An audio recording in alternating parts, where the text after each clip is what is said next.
Bonjour à tous et bienvenue dans le rendez-vous d'actualité d'AI Experience, le podcast qui démystifie l'intelligence artificielle. Voici une revue de presse qui revient sur les derniers sujets clés dans le monde bouillonnant de l'IA, le tout en moins de 10 minutes. If you think about what happened from GPT-3 to 3.5 to 4, it just got smarter. The field became known as artificial intelligence. Can machines really think? Et si l'intelligence artificielle transformait radicalement votre quotidien, votre travail et le monde des affaires? C'est le futur proche que nous dépeint un article percutant de Forbes qui explore l'intégration croissante de l'IA dans tous les aspects de notre vie pour l'année 2025. Alors, quelles sont les tendances cette année d'après Forbes? Plus de 80% des entreprises dépendent déjà de l'IA pour des fonctions essentielles et cette tendance ne fera que s'accélérer. Cet article prédit que les interactions émotionnelles avec l'IA deviendront monnaie courante, que ce soit avec des coachs virtuels, des assistants ou des compagnons afin de rendre l'IA plus humaine. L'un des points les plus controversés abordés est l'émergence possible de l'intelligence artificielle générale, l'AGI. Sam Altman d'OpenAI estime qu'elle pourrait voir le jour dès 2025, tandis que d'autres experts restent un petit peu plus sceptiques, arguant que ces prédictions révèlent davantage d'une redéfinition de l'AGI que d'une réelle avancée. L'article met également en avant l'évolution des agents d'IA vers des entités autonomes capables de prendre des décisions et d'effectuer des tâches complexes, ouvrant la voie à des gains d'efficacité sans précédent. Dans l'article de Forbes, on envisage un futur où l'IA ne se contentera plus de répondre à nos questions, mais agira concrètement avec des micro-agents collaborant sur des workflows complexes. La technologie vocale est également promise à un bel avenir. Forbes prédit ainsi qu'elle pourrait remplacer le clavier comme principal moyen d'interaction avec l'IA, notamment grâce à des intégrations comme celle de ChatGPT dans Siri d'Apple. La création vidéo devrait elle aussi connaître une révolution avec des outils permettant de générer du contenu professionnel avec un minimum d'efforts, démultipliant les opportunités dans le marketing et les médias. L'une des prédictions les plus audacieuses de Forbes est l'avènement possible d'entreprises valorisées plus d'1 milliard de dollars dirigées par une seule personne, grâce à l'automatisation complète des opérations par des agents d'IA. Ça reste un pari un peu audacieux. Enfin, l'article souligne l'importance de s'adapter à un futur où l'IA sera omniprésente, intégrée au commerce de détail, aux wearables, aux outils du quotidien, réinventant ainsi tous les processus traditionnels pour stimuler l'efficacité et l'innovation. Si ces tendances annuelles servent surtout à vendre du papier, ou ici en l'occurrence de faire des clics, elles servent néanmoins de guide pour envisager les implications concrètes de l'IA sur notre vie quotidienne et sur l'économie. Bilan, rendez-vous à la fin de l'année 2025.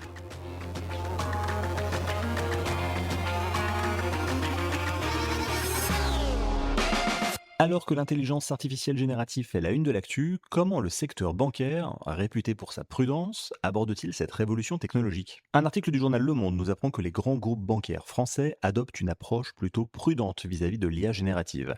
Malgré le potentiel de la technologie, ils ne souhaitent pas précipiter son intégration, même si plusieurs applications concrètes sont déjà opérationnelles ou prévues pour 2025. Ce qui est particulièrement intéressant ici, c'est le contraste entre l'engouement général pour l'IA générative et la réserve du secteur bancaire. Cette prudence peut s'expliquer par la nature sensible des données générées par les banques, ainsi que par le risque d'hallucination de l'IA, c'est-à-dire la production de réponses fausses ou trompeuses. Cet article du Monde cite plusieurs exemples d'applications déjà en place ou en développement, l'analyse de dossiers de crédit, l'extraction d'informations de documents complexes, l'assistance aux conseillers clientèle ou encore la détection de signaux faibles en termes de fragilité financière pour les clients. L'IA joue un rôle d'assistant, d'analyse, mais ne remplace pas le conseiller dans la relation client, du moins pour l'instant. Toutefois, on apprend que Hello Bank, filiale de BNP Paribas, fait figure d'exception en testant un chatbot basé sur l'IA générative de Mistral AI, avec un déploiement à grande échelle prévu pour 2025. L'article souligne également l'importance de la rentabilité des investissements dans l'IA pour les banques. BNP Paribas, par exemple, vise 500 millions d'euros de gains liés à l'IA en 2025. Enfin, le journal mentionne la vigilance des syndicats, très attentifs à l'impact social de l'intelligence artificielle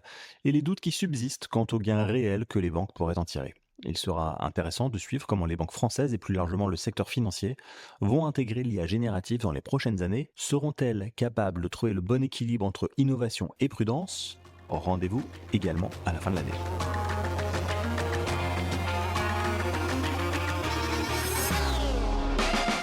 L'intelligence artificielle peut-elle avoir une dimension spirituelle?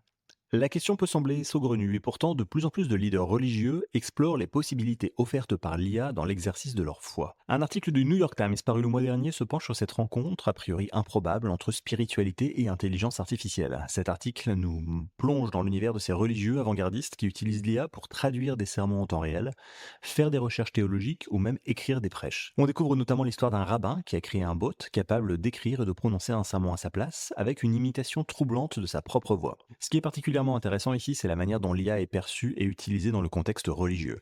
L'article compare l'arrivée de l'IA à l'invention de l'imprimerie, de la radio, de la télévision ou d'Internet, autant de technologies qui ont transformé les pratiques religieuses au fil des siècles. Si l'utilisation de l'IA pour la recherche ou la communication est généralement bien acceptée, son utilisation pour écrire des sermons est beaucoup plus controversée. Certains religieux y voient une dénaturation de leur mission, une perte de l'authenticité et de la dimension humaine essentielle à la spiritualité. L'article relate ainsi l'expérience d'un pasteur qui a utilisé ChatGPT pour générer un service religieux complet, attirant à lui un nouveau public. Mais il s'interroge, Dieu peut-il parler à travers l'intelligence artificielle ? Une question qui selon lui suscite beaucoup de craintes chez certains chrétiens. Le pape François a lui-même abordé l'impact de l'IA sur l'éthique et la religion sans toutefois se prononcer directement sur l'utilisation de l'IA pour écrire des sermons. Il a déclaré que la sagesse ne peut être recherchée dans les machines. L'article explore également les limites de l'IA dans ce contexte, évoquant notamment le risque d'hallucination, c'est-à-dire d'invention ou de citation complètement erronée. Le bot du rabbin, par exemple, a ainsi inventé une citation de philosophe juif. Enfin, l'article aborde l'aspect générationnel. Certains entrepreneurs estiment que l'adoption de l'IA est nécessaire pour attirer les jeunes générations, alors que la fréquentation des églises est en déclin.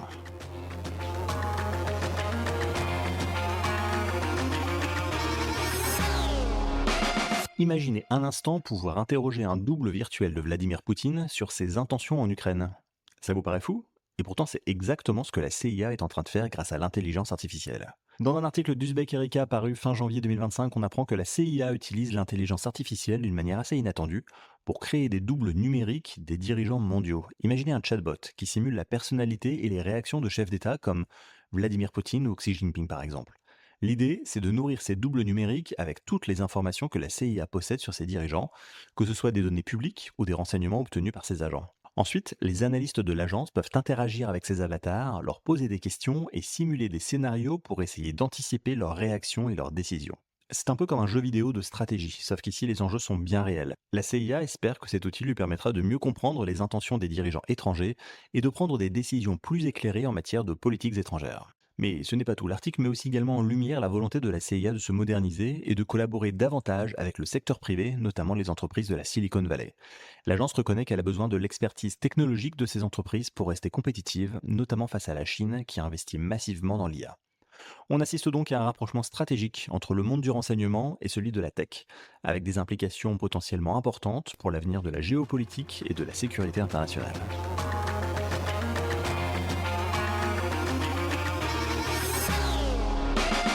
Est-ce que la domination américaine dans le domaine de l'IA est menacée ? C'est la question que soulève un article récent du Wall Street Journal qui s'intéresse à l'ascension fulgurante de la start-up chinoise DeepSeek. Alors DeepSeek a récemment fait sensation en lançant un nouveau modèle d'IA capable de raisonner et de résoudre des problèmes complexes, provoquant une onde de choc sur les marchés financiers et une chute de 1000 milliards de dollars dans les valeurs des actions des entreprises technologiques américaines. Mais au-delà de la question des coûts et des investissements, l'article du Wall Street Journal met en avant un enjeu crucial. Où se situe la véritable valeur de l'IA ? Est-ce que DeepSeek va démocratiser l'accès à l'IA et la rendre accessible au plus grand nombre ? Ou bien est-ce que la valeur de l'IA restera concentrée entre les mains d'un petit groupe d'entreprises, celles qui sont à la pointe de l'innovation et qui repoussent sans cesse les limites du possible ? L'article souligne également la menace concurrentielle que représente DeepSeek pour les géants américains de la tech. D'ailleurs, OpenAI a lancé une enquête pour savoir si DeepSeek aurait copié son modèle d'IA en utilisant une technique appelée distillation. En tout cas, une chose est sûre, la compétition dans le domaine de l'IA s'intensifie et c'est sans doute pas une mauvaise chose. Et la Chine est d'ailleurs en train de devenir un acteur majeur sur la scène mondiale.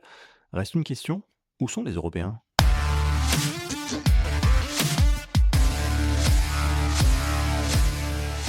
Ainsi s'achève notre tour d'horizon de l'actualité IA. Ne manquez pas le prochain épisode chaque dimanche en français sur cette chaîne ou alors en anglais sur la chaîne AI Experience in English pour des interviews d'experts au cœur de la révolution IA.